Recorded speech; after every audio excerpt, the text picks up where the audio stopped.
Thank you all for attending. My name is Willie, and today we're going to be talking about budgeted expenses, actual expenses, and just basically the real cost of your projects and how to figure that out in RoboHead. So let us start here by taking a quick look at a project in RoboHead. So I've got one here that has already been set up, and we click into that, and we are going to be taken right to the Finances tab because that was the last tab I was in here. So some of you may have seen this Finances tab before, but never really dug into it. Others may be kind of curious because you don't have the Finances tab in your account. If that's the case, this is a module that can be enabled and disabled per customer request. So if you don't see it and this sounds interesting, feel free, shoot us an email, roboheadsupport@aquent.com, and we can work with you and help you get that turned on if you're an account admin. So taking a look here, the first screen we see is just kind of the overview of the budget for the project. We've got some task roles on the left here. We've got a couple of budgeted expenses, and along with those, we've got some values. Estimated hours for task roles, estimated budget for paper and photography, along with some actual time as well. And so those are all summed up then there at the top. You can see the total of the estimates and the total of the actuals. To the right here, we have a little burn down chart that covers the duration of the project itself. This one goes for about 38 days here, and you can see kind of the blue line is the budgeted expenses, and so that's sort of just averaged out over every day of the project.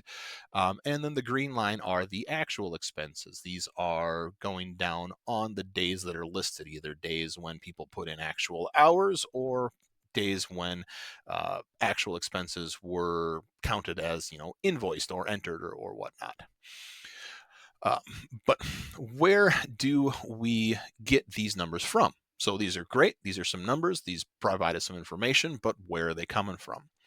So the best place to start on this is going to be with the values for these task role rates. And this is account admins are going to have to set this up since it is an account level option, but the account admins will go into the accounts and the actions and the task roles and rates here. Now, this is where you would just set up a task role that you need for your account. You don't have to have a rate associated with it, but if you plan on using the finances, it's probably a good idea to get one in there. So you can go ahead and you can, edit the values. You can set a new rate. You can set a date that's effective, and you can do that for all of your different task roles. Now, I've just chosen different values for each of these. They don't really mean anything other than they are different. And you can do this for, each of your task roles. You don't have to do it for a task role. But like I said, we're doing expenses, so this is going to be useful.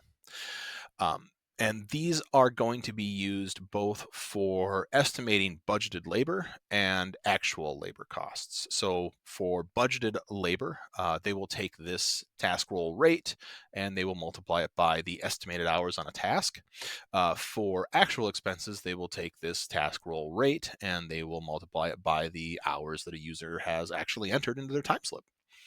So we've got rates here. We've got set for effective dates. Now, the other thing that is going to be useful for you when you're looking to set this up for expenses, budget, and actual is also going to be in the accounts tab and also something account admins are going to have to do. But that is going to be in the expense list. Now, the expenses here are going to be basically just categories that you can use for your different expenses. We do populate this list with some of these options already just to kind of give you a head start, but you are obviously free to go ahead and just enter in your own and click add, and it will add it to the list of things for you to choose from. The other drop down in the expense list here, along with expense type, is supplier and vendor. So if you do have a lot of vendors or suppliers that you work with on a consistent basis, you can enter their names here. Now, this list does start blank. I've just added a few in as examples. Um, so you can fill this out, and that way you can have a little bit more information for when you're pulling reports or when you're looking at expenses. So with some task role rates in place, let's go back to our project here and see how that plays out a little bit. So if we go to our schedule tab, we see that we've got all of these tasks set up. And what we've got is, we've got a task. Task does need to be assigned to a user. It can be assigned to multiple users, it can be assigned to just one user, but in order for it to do the calculations, a user does have to be assigned to the task. Then the task is going to have a task role, and then there's going to be estimated hours on the task. So for this task here, we see that the one that's in progress there been assigned to Betty. Betty's a designer. There's 12 estimated hours on that task. So it's going to take the task role rate that we put in for designer. It's going to multiply it by 12, and that is going to be where we get those budgeted labor numbers. Now, there are other designer roles here in this list. You see, these are all assigned to Betty. They've all got different hours. So this is going to be a summation of all of this. So the 1 hour there, 1 hour, 1 hour, 2 hours. It's going to take all of these tasks, all of those estimated hours, multiply them against the task role rate for designer. And that is where you are going to get your the estimated budget here of the $3,300, because it just took all those hours, multiplied it by the rate, and it gives you that value. Did the same thing with photographer. It did the same thing with writer. Now we've got some other expenses here. We've got paper, we've got photography, and what those are actual just budgeted expenses. They're not labor, they're just expenses that we are going to expect for the project. So where we would add those is going to be in this same finances tab underneath this drop down here. The other view is the expenses view. So in here, you can see that we've got budget expenses as kind of the main category. And then if we expand those, there's actual expenses underneath those. So let's just add in one of these to show you how that's done. So if you wanted to add in a new budgeted expense, you would click on new budgeted expense, and it's going to ask you what type of expense. So this is where that list that we saw before. So this is where, creating your own categories is going to be useful for helping you figure out, what you need, what types of budget expenses your projects have. So it's going to ask you, so we're just going to choose images, stock images here. You can enter in a description. This can be as descriptive as you want. And then you can enter in an amount. And we'll just put in another $500.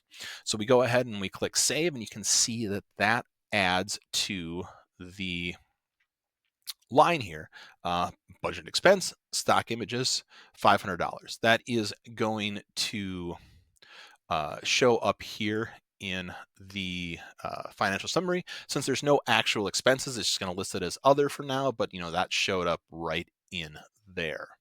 So if we go back to our expenses here and we wanted to actually, something has come up, we've actually purchased something, we've got an invoice, we can go to the stock images and we can add an actual expense. So it is going to just sort of default here. The budgeted expense is stock images, and the expense type, it's going to give you that same list again. So this is, the budget expenses is just the label, and then this is kind of more specific drilling down. So maybe it's, postage for sending the stock images somewhere, for printing them out. So we can choose that. We can enter in another description because this is going to be an actual expense. You can put in companies, names, addresses. But that's also where this, supplier comes in as well. This is going to show up our list of suppliers. So this was printing, so maybe this was the Speedy Paper Supply. And then we've got an expense date here. So you can choose the date the expense happened. You can put in any invoice info that you might have, and you can put in an amount. Save that, and it falls right underneath the budgeted expense. And so you can see budget is 500 that we put in. The actual expense that we've got for that is 250. The variance, what we've got left, is 250. And if we click back to the financial summary tab here, we can see that now we've got stock images, and we've got that in with the rest of things here. The total estimate 500, total actual 250. So as far as budget expenses go, those are in there. And you can also see this information if you want it broken down a little bit more in a projects summary tab. So in a project summary tab, by default, you're going to have your project metrics section here, and you're going to have a little cost that just basically sums everything up for you, just a little overview of what's going on. Total budgeted cost, that total value, the total cost of the actual expenses and the actual labor, and then the budget remaining, basically the difference between the two. It is going to tell you if it's on budget, basically if the budget remaining is positive, you're on budget. The other place that you can have that information broken down a little bit more is here in the project information section. This is going to be something that you can add as summary fields. You can add in the budgeted expenses, the budgeted labor, kind of break those out into their own separate thing. Along with the total value that you see right there, and then same for expenses. These are the actual expenses that you've added in. This is actual labor, and then the total of both. One of the other places that you can get this information is in reports. So if we go over to our reports section here, I've set up a couple of different expense reports. If we just click into this one here, take a look at this expense report, what we'll see is I've got this filtered by campaign. So I just want to know for all projects in this one campaign. I've got the project name, I've got the expense amounts, suppliers, basically all of the information that we were pulling in there. I've got it sorted by the date. I've got it grouped by the different project, and we can calculate the actual amount and the budgeted expense. And so if we go ahead and run this report, we can see that this is going to show us, the project name here, the project number, the actual amount, the total actual expenses, and basically it's going to sum everything up for us here. Budget expenses over on this column. So this is specifically, the expense report is specifically expenses, budgeted expenses, actual expenses. This isn't going to include labor. There is a time and expense report. So if we click into this one here, we can see that this one also has values that will pull in actual hours that have been added. Like this is not going to grab estimated hours. This is only going to grab hours that people have put in on their timesheets that are being billed. But you can grab this and you can grab that along with then actual expense information. So if we run this report, we see a little bit more of a breakdown of what everything is costing. So we have here, this is the actual expense that we added in, that was added in for photography. This is the one that was added in for, paper and printing. You can see that these are expenses, but then it's also got these time slip entries. So this is Bob's 3 hours at $50 an hour for 150. That adds to the actual amount. You can see that's a time slip. And Betty's 2 hours at $100 an hour for 200. Time slip adds in all of your actual expenses. So the time and expense report isn't going to show you budgeted information, but it is going to be a nice breakdown of all of the actual information on the project. Now, you saw that in the reports, I did have them broken down by, I did them filtered by campaign. And so this information also can be used for the campaigns. So if we go to a campaign that we've got set up here and we take a look, campaigns have campaign budget, campaign cost, and budget remaining. Now, campaigns are a little bit unique in that this campaign budget is actually a value that you would set in the campaign itself. So that does come from this system campaign budget field where you can just be like, this is the value. Now, it is possible to take a look here and to there is a campaign budgeted cost field that can be used in reports and then can be used as part of the campaign summary information here, that's going to be the summation of the estimated budgets of all of the projects in the campaign. So you can take a look at, like, this is the number we were shooting for. Once we got all of the projects entered in, this is the number that, it actually was. And then, from there, the campaign budgeted expenses and budgeted labor are basically just the summation of those values for all of the projects in the campaign. We've only got the one project, so that's all of the information that it's currently pulling right now. So there are, that's a brief overview of how you would go about adding in, budgeted expenses, actual expenses, where to find some of that information on your projects, on your campaigns, and your reports. We do have, an estimates module and some other things that can go along with that. Advanced timesheets; those are all a little bit more advanced setups.